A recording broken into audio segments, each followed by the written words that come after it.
Titan, but of course, fantastic carry player. So trying to pinch, but to me, the Kog'Maw blue side ban is surprising. Protect the Deft has been a comp since basically the very early start of his career on Samsung Blue. And the fact that they don't want to opt into that suggests they want more presence. You start kind of expanding, and maybe you're expanding too far, but you think, okay, maybe they want to play proactive. Maybe they want to emulate their style from 2017. Deft on Kog'Maw is such a famous pairing that banning it on blue side is peculiar from my perspective. Kalista going to be the second one there from MVP. Sejuani as well following from KT. We'll see what the third and final is going to be from them. It's going to be Ezreal. You'd have to think on red side. So yeah. You're saying, okay, what does KT want? Like something like Azir that can be very high priority. The Zoe has been pretty deprioritized. Could just be Varus also first pick. That's a very big possibility. So let's see if they do grab the Varus or whether they look to something else. Yeah, Ezreal, Tom Kench, the final two bans there. So pretty predictable from the side of MVP. Where does that priority lie? And you mentioned the Varus, and there we go. We see that one locked in there for Deft. That was what he was playing when they got their win versus Afrika Freaks in game number 2. It's going to be increasingly a bigger and bigger pick. First pick AD carry is super common here because you can take Ryze into Azir, and there are, say, Malzahar into Ryze. So it does feel there's a bit of rock, paper, scissors happening with the very big picks. And speaking of big picks, the Ornn is very highly taken in the draft here on the red side. Usually in Korea it's been heavily deprioritized because you could just take, say, Braum Gnar and feel pretty happy, or Ryze Gnar, and feel pretty happy about your draft if you're KT on the blue side. I think it could really be that duo of picks here for KT. So KT just going for the Gnar for Smev in the top lane, and we'll go ahead and lock that one in. There is the chance that we see that Ornn flex into the support role for Max. It wouldn't even be the strangest thing we've ever seen him play. So they could try to pull a fast one on KT with that shift. We'll see what's going to happen as we keep moving forward. But the Azir's there for Ian in the mid lane, so Pawn's just going to fire back and pick up that Malzahar yet again. It goes for the reliability of the Malzahar over something like the Ryze. That tells us a little bit about KT, that the Ryze priority is lower than other LCK teams. Still, very standard pick on blue. Looking on the red side here for MVP. If we're looking at Pilot's AD carry pool, at least from solo queue, Ezreal, Vayne, Kalista, Tristana, so very common stuff. Tristana will be the safer choice over the Vayne. Didn't want to absorb 2 AD carry bans, so just grabs the Trist now. Nice and safe pick there. Just kind of skirt around the backside of the fight. You've got the rocket jump to take yourself out to safety. And in all likelihood, a QSS going to be necessary given the Malzahar there with the Nether Grass. But into the second set, a ban Zac will be taken off the board. Don't want to put that one in the hands of Score. And the Kha'Zix is kind of the fun pick to track, Achilles, because we saw 2 Kha'Zix games from Score, and both of them were bad. Yes. So the pick hasn't necessarily been doing the best in Korea, but his decision-making on Kha'Zix, which for him was a staple for a long time, was pretty absent. Score was very poor in the losses against Afrika Freaks, so I don't think you ban it if you're MVP. Of course, Beyond might be tempted to take it because it is still very highly prized here on patch 8.1. Certainly in his wheelhouse. I think maybe he'll stray away from something like the Nidalee. We saw that one attempted, and all it really netted was the steal away on the Baron at the 1 point, but wasn't enough to salvage the game. But Braum, the final ban, taking that one out of the hands of Mata. We saw him play that one twice, and with the Tom Kench off the board, we will see a new champion from him. And Varus Braum is just so powerful because out of nowhere you have basically perma CC with the Varus ult into concussive blows, so smart takeaway. Tank supports here, Alistar the big one. Shen another one that is banned away. It's largely a support ban, I would say, although can be laned into Gnar decently. It's not fantastic. MVP can flex the Ornn, like you mentioned, Achilles, so perhaps not showing that here is the best way to go. You usually want to counterpick support on red side in the standard meta where there isn't other things influencing your draft. So jungle pick here would be pretty straightforward unless they got a really special one. They got a pretty special one anyway. Okay, yeah, going to go for the Shyvana. So they're still keeping that Ornn a bit ambiguous as to where it's going to land. So Shyvana going to come through. The question is, do we see something like the Thresh from Mata? You're talking about massive CC. The Braum does offer that. Chaining that in with that Varus, the Thresh does kind of make sense, but it seems like they might want to go for that more protect the depth style with the Lulu if they lock this. This is they're going for lane presence between the 2 picks they're considering. They want to wail away on a tank support, which is what they're predicting. Does feel like they're going for early meta. They'll take the Jarvan now, super standard from Score, but it seemed like they're going for heavy double range, but they abandoned that plan. They decide better than to go for 2017 spring strategies and just lock in the Taric here. Very balanced team fight and strong laning comp here from KT Rolster. This is pretty strong draft from them on blue side. Looking here on red side, remember it was actually score being taken advantage of by Spirit's Shyvana in that last victory. And you said something about a Thresh, a favorite of Max as well. He's going to lock it in. Okay. Kind of a strange spot to see Thresh. You look at the enemy team, you're like, who are we hooking here? Because Varus certainly isn't going to be towards the front.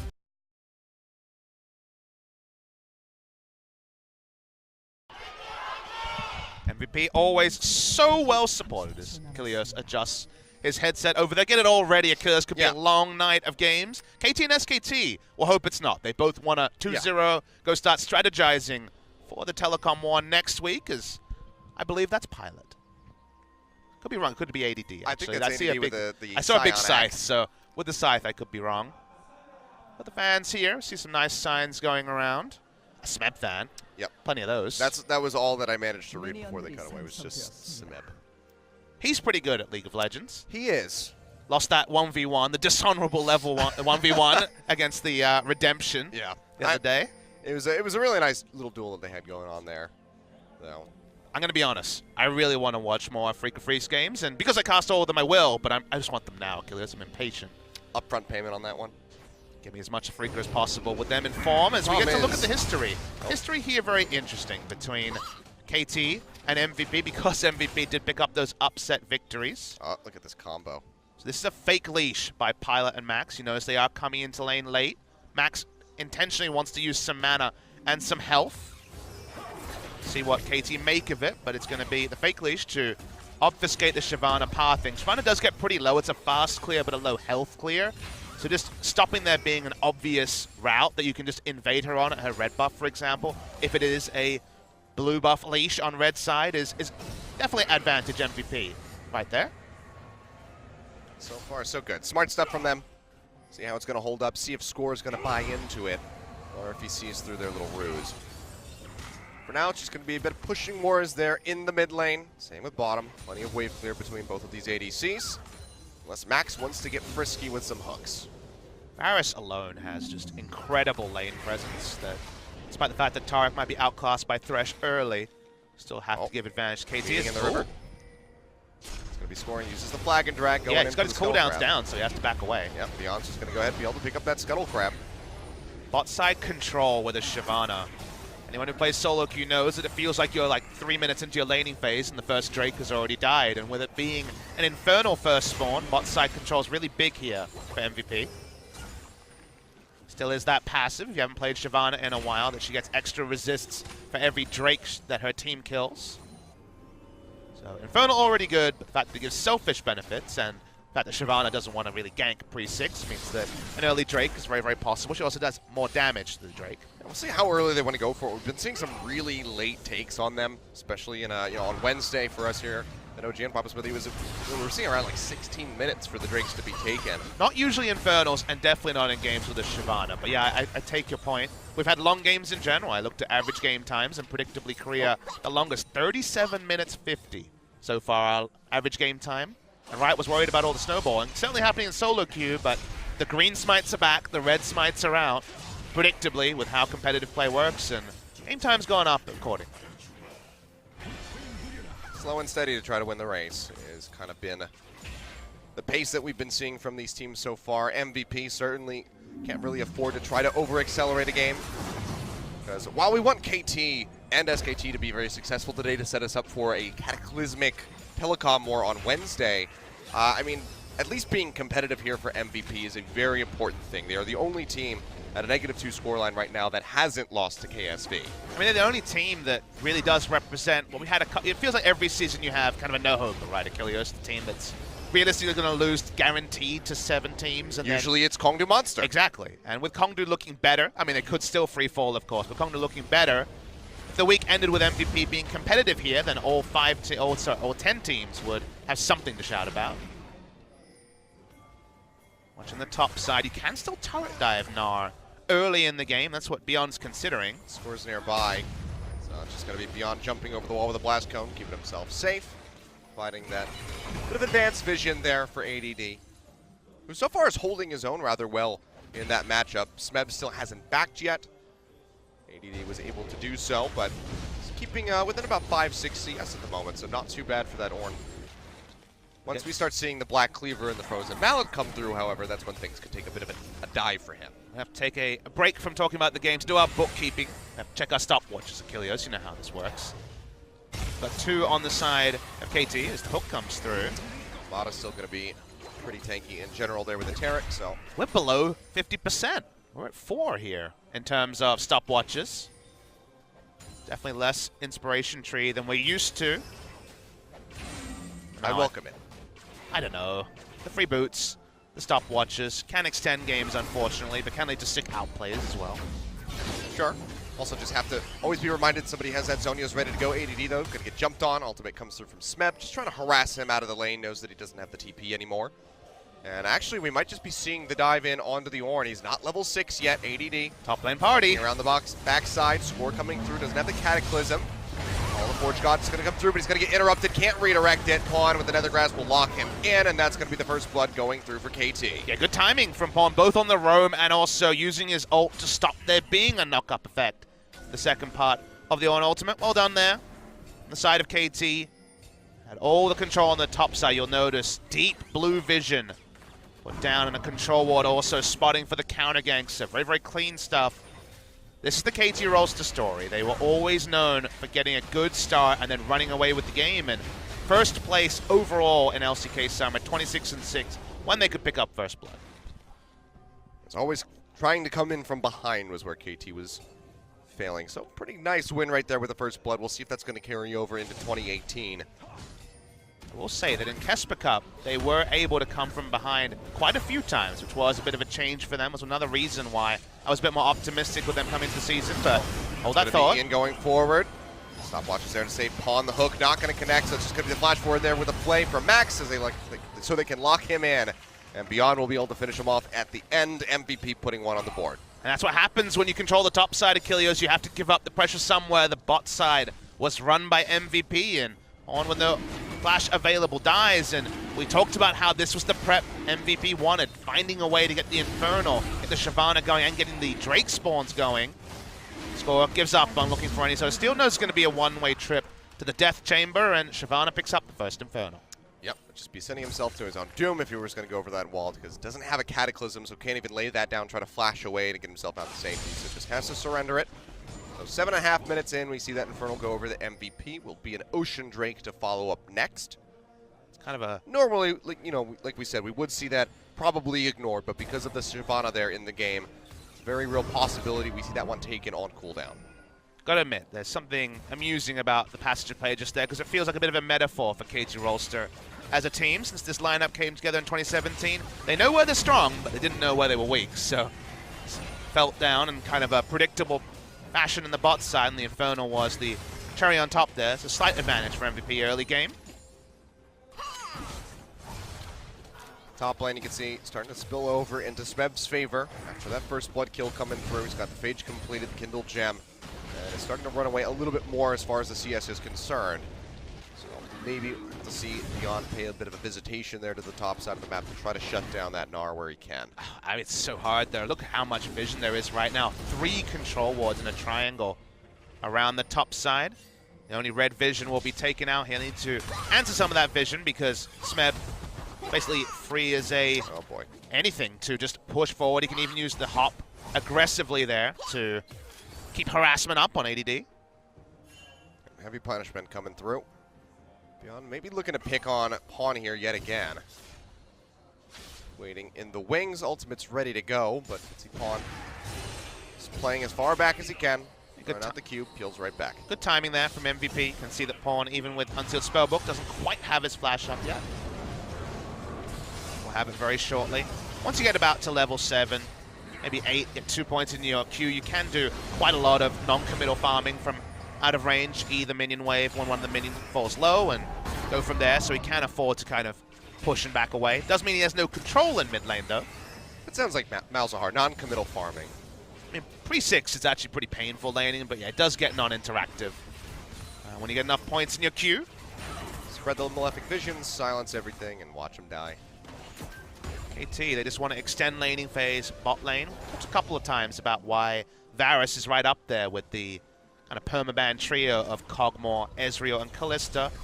Basically, Rageblade Varus is right back in the meta because laning phase is so long with double Relic Shield, Overheal, and all the healing from Fleet Footwork, etc., that you can just go for what is a very difficult build path into the Rageblade, the recipe, 850 gold on the blasting one. You won't be punished because everyone's laning at full health with tank supports, and then you'll just come to lane with a Rageblade, and no one took advantage of it with serrated Dirks and other kind of itemization, so that's why we see so much Varus. Gets away with the greedy build. It's coming down here around the Rift Herald pit. The fighting over vision for that. We can see a very big swap over for Max and Pilot as they shift over to that top side of the map. Just trying to alleviate a bit of that pressure here for ADD. Gets them out of lane. Probably going to mean at the cost of first brick, as you saw the pings there. ADD doesn't have teleport to teleport bot line. Yeah, turret already down to about half HP, and ADD still a ways away, so it seems like Deft and Mata will be able to finish this one off and maintain that lead. Beyond in the meantime. Yeah, this is what's going to happen. This is the trade they kind of give up here, but Smeb's going to at least make him accountable. He's going to try to punish where he can. On this lonesome, but Ian starting the roam up the river. Hits coming through as the Rift Herald goes lower. Turret now finished off down bot. Goes in, Max looking for the hook. Emperor's Divide not going to connect, nor will the hook yet again. That was a sick hop, actually, from Smeb, and they're still here. The combo being missed for the second time in a row. Score is in the vicinity, doesn't want to go for the steal. He's going to walk in, but he just can't get it beyond, able to take it away. Nethergrass comes through right as he picks up the trinket, and he will die. So they get the Rift Herald, but they pay for it in the life of their jungler.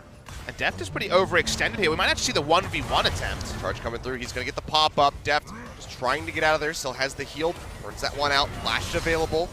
One more hit would do it. Charge forward, the flash away. Deft trying to get himself out the safety to the flash in. Gets a slow up, and ADD just smacks him down with the auto attack for the solo kill. Not the best map understanding there from Deft. He's kind of been guilty of this a few times. You remember his Jhin in around playoff times, letting down KT a bit. Had no need to be so far up the map, and even though ADD had changed his Ignite to teleport with the Unsealed Spellbook, they will get the mid lane turret, but an unnecessary death, greeting for farm from Deft. Greeting for farm when he's already 30 ahead of his lane opponent in Pilot. He'll tell his team he needed that extra money for a control ward to finish his boots, but unnecessary mistake, the sort of mistake that you can't make against the best teams. May get away with it here, but very unnecessary from Deft. More decisions. Mata, he's going to get stopped up here. Has to burn the flash just to jump over the wall, gets himself out to safety. Gerald now going to be summoned here into the mid lane. His turret hasn't taken much of a beating, so the charge is going to take off a significant chunk, but it's not going to put it into finishing, into a position to be finished, rather. As KT looks like they're going to be trying to just hard commit to defending this. A lot happening. Drake also spawning very soon. So MVP want to keep stacking that, take it off spawn, buff up their Shyvana and also their eventual Elder Dragon. Varus had already walked top much earlier, so no AD carry is going to be present here. Always makes the fights a little bit different. Red buff just going to get taken away. Smeb poking where he can. Come on, Deft. That's about it. Don't greet this time. He's spotted out in the ward. Mata still a ways away, and you said Ocean Drake coming up there pretty much right on the clock. This time KT read it pretty well. They know Max's top side. Take the Lantern Pilot. Oh, Pilot, you fool. Hook not going to go in to get the connection, so he has to flash and jump to the side, and now KT going to be looking to maybe take out this turret. Wait there from ADD, still going to be pretty strong. Forge God coming through, but he's going to die before he can even redirect it, and KT are just going to be able to knock this one down anyway. It feels like MVP were completely off base there. ADD teleporting onto the turret, whereas the rest of the team were backing away. He completes his teleport and dies. Having some sloppy stuff here in our first game of the night. It was really weird. It's all of that. Could have just canceled the teleport at literally any moment. I canceled TP. Pilot should have taken the Lantern sooner. It was just a lot of little micro mistakes there that kind of add up in the end. Bit of damage onto that mid-tier one from Beyond as he just was trying to bring something back. Almost knocked down the turret, but it's about as close as they got, so still going to be 2-0 in favor of KT in that regard, and that's helping stretch their gold lead to about 3,000. Let's talk about what the team should be doing in this case. They're kind of mismanaging a little bit. When you have Rageblade Varus this early, you basically win any skirmish of any size from, say, 1v1 to 5v5, because Varus is just incredibly powerful right now. So you just play around him. You ward around him. You take turrets. That's what KT were doing, kind of giving up the bot side. And MVP could have taken Drake and everything on the bot side very healthily. This game has been kind of vertically separated in that KT have controlled the top side of the map for the majority and MVP the bot side. But instead, Pilot and Max were getting a bit frisky, trying to get a pick in an area where they weren't strong, and then the teleport was completed in an area where they were very, very weak, and everyone was backing away. Felt like MVP kind of could have just taken the advantages elsewhere, which is what they'd set up. They had their jungler pushing the mid lane turret as a melee champion. Instead, completing the teleport tells you that MVP got greedy and thought, well, we could defend this as well, when in reality, just focus where you're strong. Don't try to fix where you're weak. Yeah, bit of a disconnect there in the shot calling, perhaps, but MVP, they're going to have to try to bounce back from this one. 3,000 gold at 16 minutes just about here into the game. Going to be a pretty solid lead for KT. See how long they can maintain that. MVP, of course, they have those dragons getting stacked up. It's going to be a Cloud on the way after that Ocean Drake. So maybe that late game dragon coming through the Elder could be a win condition, but for now it's going to be Def getting jumped on here. Radiant's going to come through, keep him nice and healthy. Ian, though, gets that Shurima shuffle in on Amada. He gets pushed back. Stacks coming through from Tristana. Will help take him down as Beyond finds the kill. And now he's going to walk into the brush and find Score as well, as Pawn, who's roaming his way down. We'll just go ahead and peel away from that fight. Do not want that Nethergrass coming through to try to turn around the action. It's just another catch onto, not Deft this time, but attempted onto Deft. Ends up being Mata. Someone had to die as MVP just looked for a kill. Good thing for KT is that there's no real objective for them to pick up here. KT were doing the full court press. And when you do that, there's usually gaps in vision, and Deft and then Mata were caught out. But KT just returned to pushing, so just a single pick for MVP, no more. Forward vision there from KT, going to get cleared out. MVP just trying to maintain as much control as they possibly can. Waiting in the wings here, Pawn hoping for somebody to walk forward so he could throw that ultimate out, but to no avail. MVP not going to be rotating around the backside of that Baron pit at the moment. Not really sure Pawn should be playing the Camper Brush game right now. He's actually very low in AP. He doesn't do a lot of damage with the build. He's gone for the now common Frostwind's Claim Rush to get the most gold on the Frostfang evolution there. Doesn't have Haunting Guys, doesn't have a Merlinomicon. Very low AP numbers for Pawn at this point in the game. And it's a Cinderhawk Jarvan, so the two of them together probably don't even kill a Squishy very fast. Maybe if entirely all the CC doesn't overlap, they have enough damage, but it's not going to be that easy, actually, Achilles. Well, we already have one QSS there. Ian has that one ready to go in the inventory. It'll be a little while longer before we see any more on the side of MVP, but Pilot still going to be fully expecting to see one from him eventually. But CSing hasn't been kind to him. 153 in 18 minutes. Whereas Deft is currently sitting at 203, so nearly 50 ahead is the Varus. Small little other mastery choices I guess we should talk about. Beyond, for once, does not go press the attack on Shyvana. Was explaining why Shyvana was the best abuser of that particular mastery on a recent broadcast. Just goes for fleet footwork and doesn't want to assume anything about the length of the damage done there. So very good for sustain, both in the jungle early and also sticking power in the late game. But fleet footwork on Gnar as well. So two of kind of the press the attack users you do see in competitive play, both of which moving away from that mastery and going for the kind of relative safety and the movement speed teamfight repositioning of fleet footwork. For now, Beyond is the saving grace of MVP as it has been in the past. 2-1-0 with the Shyvana. I mean, there's a possibility that he could just hit such a stupid point with this shift that he jumps in onto Deft and just absolutely annihilates him. Not much gameplay at getting rid of a Shyvana when she hits that point, so Varus doesn't have the most options. They're going to want to try to take out the enemy front line rather than have that isolated happening. Take your point, but if Cosmic Radiance is well timed, maybe they can just turn it around. I think Tarek's a pretty good emergency button to press there, but we've seen some pretty poor Tarek ult usage recently. Secret, for example, for Kongdu was pretty woeful on that, so I kind of have to be reminded of some good Tarek play after what I've feasted on the last few days. It's like when you watch 3 bad horror movies in a row and you're like, wait, was this genre good? You know? Yeah. That happens. I mean, I guess horror movies probably are the most like that. There's very few good ones that come out these days. What have you done for me lately is an old adage, but that's what Tarek's kind of occupying in the meta for me at the moment. So KT pushing up. They've been playing the full court press this game, but can't have vision everywhere. This has largely been their playground, but they don't see beyond. They do now. They spotted him. The spooky ghost got him.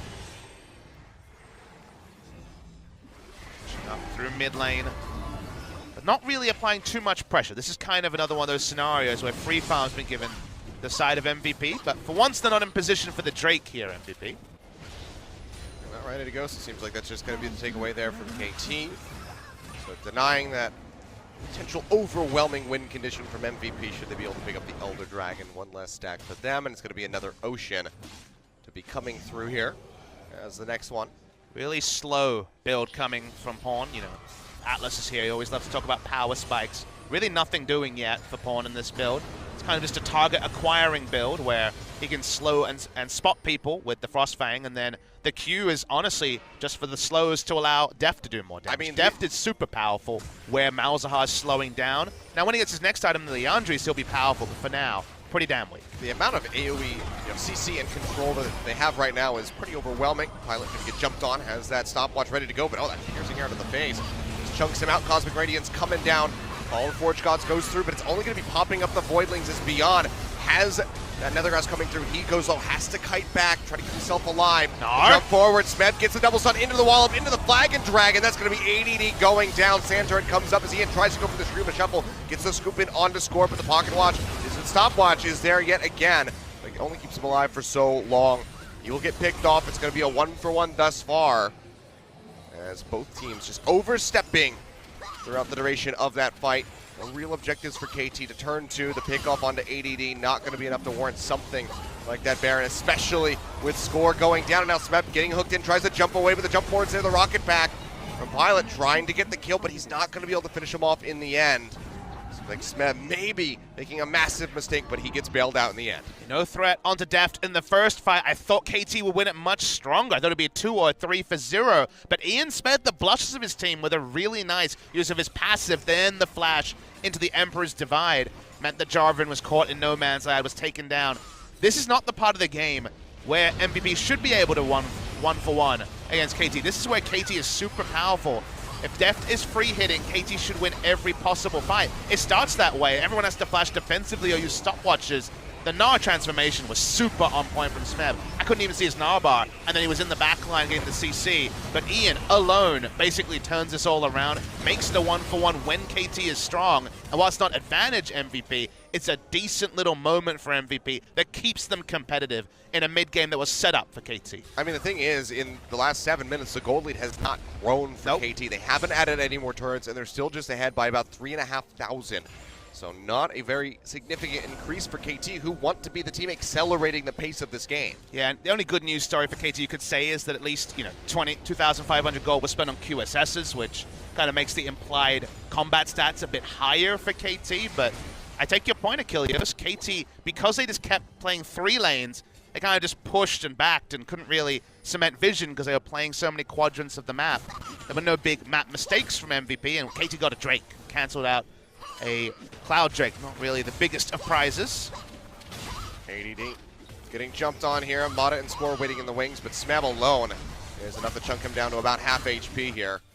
Consistent hyper procs coming through, just starting to rip that Ornn apart. And ADD, he hasn't had that great team fight presence that we've been wanting to see. The Cosmic Radiance really saving a lot of the members of KT in that last one. Making that call of the Forge God pretty much useless as it just clipped the minions from Pawn. Trying to cement a control ward on Baron. Control ward positioning's been a pretty big topic recently. Trick in an interview with Invent Global after that frustrating 50-minute game, I believe it was, earlier against Kongdu Monster, basically said, sorry guys, control ward placement on Baron was what really stopped us from being able to close out that game. You would remember 20 minutes of turns in that game, but not twists and turns, just turns off Baron. So hopefully the adjustments are here. KT have been pretty good on the vision game, given that's Mada's calling card. Pushing up vision. For the red buff here. Not playing 3 lanes, as you notice. The Smite War going to come through. Seems like Score's going to be the one walking away with a victory. Asserting his dominance. Do like to see this from KT, though. No longer are they trying to play 3 lanes just because they're doing well in the side lanes. They're actually grouping with the Gnar. Trying to get very strong in one place, have a place of overwhelming victory rather than being vaguely strong everywhere. Seems like this inner turret here in mid is going to be the target. ADD coming in from the side. All the Forge God does get the redirection, gets a pop up there onto Depth. Cosmic Radiance coming down right as the hook connects, and he is going to be fine. Max out just kiting his way back, trying to stay alive. Smeb had that transformation to come through. Has it on cooldown now. Just trying to chunk away where he can with the Hyper Procs to whittle down the members of MVP, but he is not going to be a serious backline threat for a while. Seems like KT might just kite back as a squad. Yeah, recall there for Pawn. Smeb starting to cut down, maybe down towards that bottom side of the map. Yeah, in terms of ult for ult trades, it was the Ornn ult for the Cosmic Radiance, about the same CDR, but they got the flash from Pawn.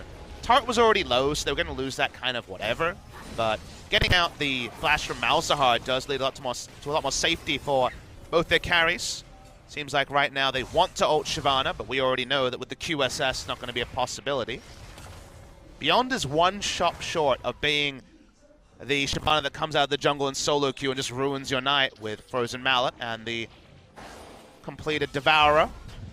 Should have it very, very soon. Has been in the jungle and not backing for a few moments.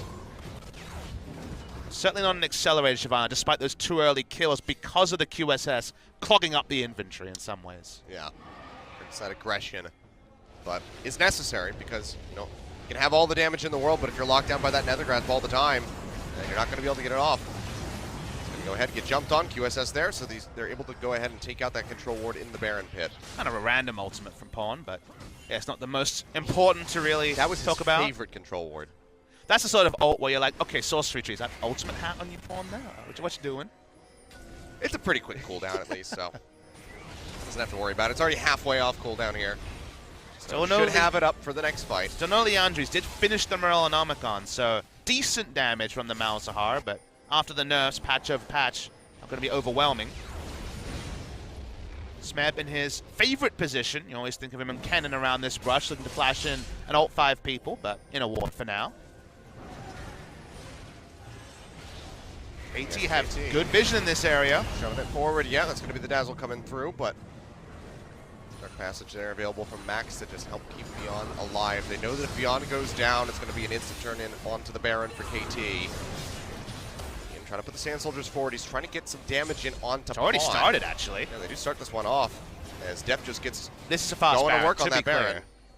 Pilot's being a bit lackadaisical, shows MVP. They should know something's up. They'll find out around 4,000 health on the Baron. Right on the way over, Control Ward goes into the back of the pit, and KT will just go ahead and peel off. So are not looking for the fight now. TP coming through from ADD. He's pretty isolated, and he's got Smeb above him.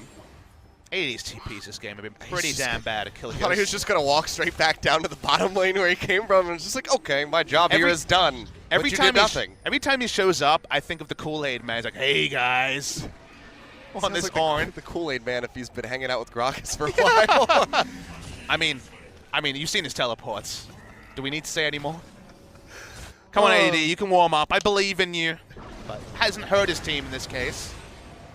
See, this is why he needs to play the Scion. He doesn't need the TP to rely on. He can just run from place to place rather quickly. Oh, ADD. He does things his own way, we should note. The only Scion is his most famous thing. Although, is he the best Scion in his team after Max's quadra kill on Scion? You know, that was the moment that threw everything into question for him. Exactly. It's like, I need a new pocket pick. Well, I don't know if it's Ornn, but the Ornn wasn't flexed in the end. We wondered when it was a first round on the red side. He should start winning with some of Max's picks to get back at him. He should take the brand top, you know. What I have learned, and this is purely from a sample size of 1 in solo queue, but I believe brand top does smash Illaoi. So if you're having an Illaoi problem, try the brand top. Try brand top. Okay. Interesting. An interesting counter there as Beyond gets jumped on. Cataclysm going to come down from Score. Gets the trap there onto Beyond, but he's just going to go ahead and take the ultimate and the blast cone out to safety. So firing away with the boomerang there. Does chunk out the Dragon Lady quite a bit. See what KT are trying. This has been the field of battle for multiple minutes now. Set up around the Baron. Try to get a pick. Unable to do that.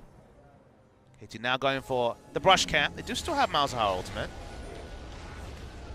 And MVP definitely don't need to face check the brush though. KT are in. Oh, KT going to be charging forward here, looking for ADD. Nethergrass comes down.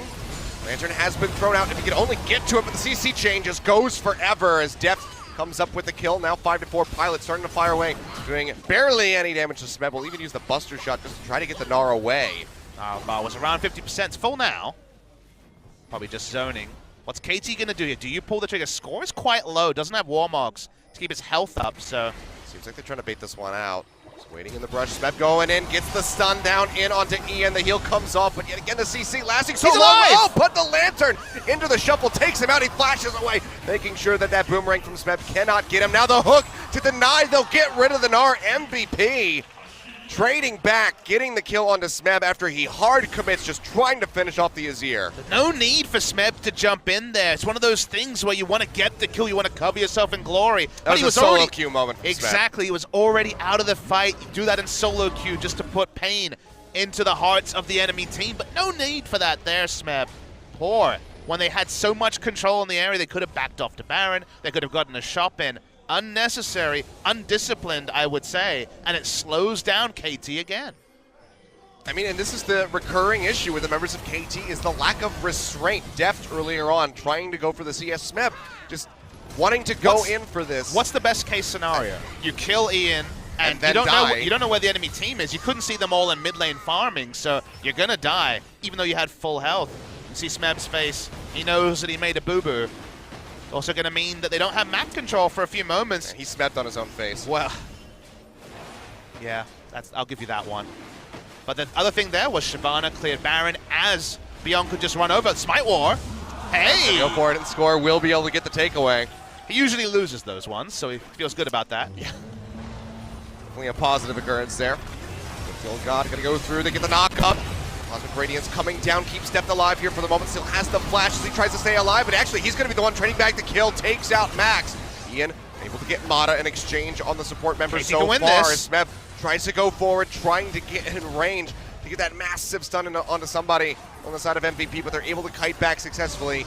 ADD trying to stay alive, shield comes through, but the last hit there from Deft will take him down, a double kill for him at the end of the day. Smeb, same place, yet again, will peel back. And they'll actually peel back onto the Baron. No Mata, but they're still pretty healthy, all things considered.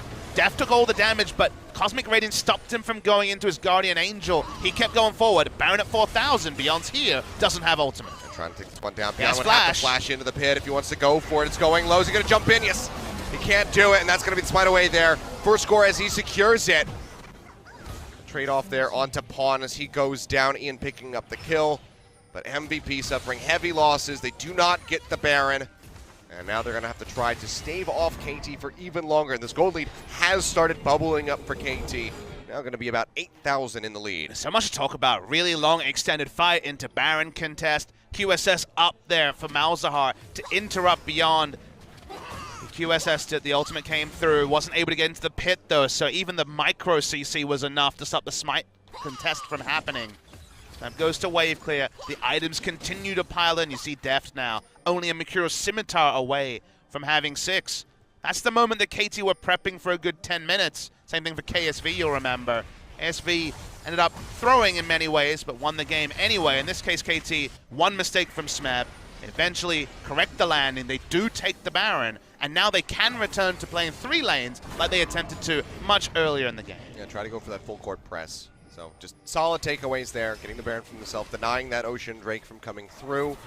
So MVP, they can somehow steal away or take an Elder Dragon for themselves. It's going to be that much weaker for them. Plan here is you get all 3 minion waves past the 50% point, and if you see 4 people dogpiling for a kill in a lane, well, you're losing an inhibitor for it. So yeah, no real good decisions here. You don't need the vision control if all minion waves are pushed. There is only 2, but a lot of the members of MVP in vision for now, so Smeb, even in Mega Gnar form, wailing away on the minion wave. Chunking out that turret, should be able to take that one before the members of MVP can really save the tower. Yep, just have to let it go. Smeb will transform back, likely going to play a bit safer here for a while, until he can get that transformation ready. Rejoin the other members of his team here in the mid lane where they're trying to siege up and go for this first inhibitor turret of the game. Waiting for that Ornn ult to come in. It's really the only long-range initiation. Finally see it. It's going to be tossing it out. Gets the deflection. Knocks up 3. Gets the passive taken away from Pawn there as well. Mata goes low. Almost gets taken out. Throws down the redemption. Get popped back up just a little bit, but still can't really stick around for the fight. So MVP looks like they will hold on to that turret at least for the moment. You see now Ian shift up and deal with Smeb. Ian was definitely caught in two minds. There was that thought of the big Azir Sextrema shuffle style play. Didn't take it. No Cosmic Radiance used either though. Yeah, Hook not going to connect. Score going forward with the shortest flag and drag I've seen. Want to go in for the Cataclysm, however, just trying to poke down this inhibitor where they can. Depth throws out the Chain of Corruption. Ian immediately going to QSS that one off. And that will be the inhibitor falling here. Relatively safe play for KT. Methodical and by the book. They take down that inhib. They just continue to stretch that lead and add up with the pressure. 38 seconds remaining on that Baron. That looks like they're going to be going for a second one here. Yeah, the gameplay's so simple with the Baron buff up. Gonna take something amazing from Ian, I think, to turn this around. Depth's going low. Still has that GA ready to go. Mata going to be the only one that gets popped up. Some crit there from Pilot. Chunks him out a bit, but the sustain is still going to be very present for KT. They are still no threat on now. This warpath. The Ornn ultimate's down, so they can walk up. Nars pinching in from below. Halfway there on that Narbar. Nethergrass down in onto ADD. He's going to get popped. The step finds another kill in this game. Score goes low. Cosmic Radiance comes through just in time to keep him alive. Buster shot in onto Smeb. Keeps him away, but a double kill comes through as Max gets finished off. ADD and the Thresh both now being taken out, and KT might just try to go for the victory here. They have the super creeps coming in from the mid lane. Chain of Corruption thrown down there onto Beyond, but he'll keep himself safe with the QSS. But the turrets are still under siege. The one getting ready to fall. The jump forward, looking for Pilot. He'll get chunked out, but he makes it back to the fountain successfully. Is it going to be enough with just these 3 members of MVP alive? Looks like the answer very well is going to be no, as they are focusing in on this last Nexus turret. Yeah, the minion wave's coming in. They should be able to close it here. Another Azir turret trying to delay, but still 10 seconds on the respawn. Yeah, doesn't have the Emperor's Divide. Can't push them back. They're just in onto this Nexus now, down to half HP. Smeb going forward, gets the double wallop, and it will be finished off there. 37 minutes on the clock, KT.